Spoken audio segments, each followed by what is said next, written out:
Hello everyone, welcome back to my YouTube channel and welcome to my daily mini vlogs day 8. ಇವತ್ತಿನ routine ಸ್ವಲ್ಪ changes. ಬೆಳಗ್ಗೆ ಎದ್ದ ತಕ್ಷಣ half liter water ಕುಡಿದು fresh up ಆಗಿ ಒಂದು ಸ್ಟ್ರಾಂಗ್ ಕಾಫಿ ಕುಡಿದು ನಾನು ಸೀದಾ ಹೊರಟೆ ಜಿಮ್ಗೆ. ರೂಮಿಂದ ಈಚೆ ಬರೋ ಸಾಕು ಒಳ್ಳೆ ದರ್ಶನ ಆಗುತ್ತೆ ದೇವ್ರದ್ದು.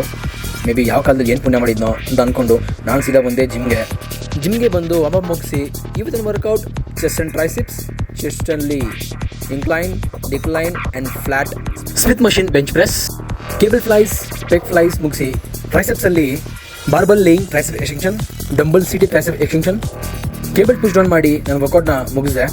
ಜಿಮ್ ಮುಗಿಸಿ ಬರೋ ದಾರಿ ಡೈಟ್ಗೆ ಏನೇನು ಬೇಕು ಅಂತ ತೊಗೊಬಂದೆ. ಬಂದ ತಕ್ಷಣ ರೂಮಿಗೆ ಬಂದು ಒಂದು ಸ್ಕೂಪ್ ಕ್ಯಾಡಿನ ಹಾಕೊಂಡೆ.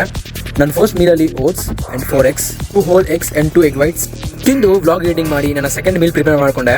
ನನ್ನ ಮೀಲ್ ರೆಡಿ ಆಗೋಷ್ಟೊತ್ತಿಗೆ ಫ್ರೆಶ್ ಆಗಿ ರೆಡಿ ಆಗ್ತಾ ಹಂಗೆ ಯೋಚನೆ ಮಾಡ್ತಿದ್ದೆ, 8 hour ಕೆಲಸ ಮುಗಿಸಿ ಜಿಮ್ಗೆ ಹೋಗೋದು ಎಷ್ಟು ಕಷ್ಟ ಅಲ್ವಾ ಅಂತ ಹೇಳಿ. ಬಟ್ ಆದರೆ ಏನು ಮಾಡೋಣ, ಇದೇ ಲೈಫ್ ಅಂತ ಅಂದ್ಕೊಂಡು ನನ್ನ ಸೆಕೆಂಡ್ ಮೀಲ್ ಊಟ ಮುಗಿಸಿ ನಾನು ಬಂದೆ ಕ್ಯಾಬ್ ಪಾಯಿಂಟ್ಗೆ. ಟೈಮ್ಗೆ ಕ್ಯಾಬ್ ಕೂಡ ಬಂತು. ಕ್ಯಾಬ್ ಹತ್ಕೊಂಡು ಯೋಚನೆ ಮಾಡ್ತಿದ್ದೆ ಇವತ್ತು ಏನೇನು ಕೆಲಸ ಅಲಾಟ್ ಮಾಡಿದ್ದಾರೆ ಅಂತ ಹೇಳಿ. ಅಷ್ಟೊತ್ತಿಗೆ ಕಂಪ್ನಿ ಬಂತು. ಹೋಗಿ ಒಂದು ಸ್ವಲ್ಪ ಕೆಲಸ ಮಾಡಿ ಈಚೆಗೆ ಬಂದು ಫ್ರೆಶ್ ಏರ್ ತೊಗೊಂಡು ಒಂದು ಆ್ಯಪಲ್ ತಿಂದೆ. ಅಷ್ಟೊತ್ತಿಗೆ ಊಟ ಮುಗಿಸ್ಕೊಂಡು ಕೆಲಸ ಎಲ್ಲ ಮುಗೀತು. ಕ್ಯಾಬ್ಗಂತ ವೆಯ್ಟ್ ಮಾಡ್ತಿದ್ದೆ. ನಿದ್ದೆ ಫುಲ್ ಸಕಲಾಗಿ ಬಂದ್ಬಿಟ್ಟಿತ್ತು.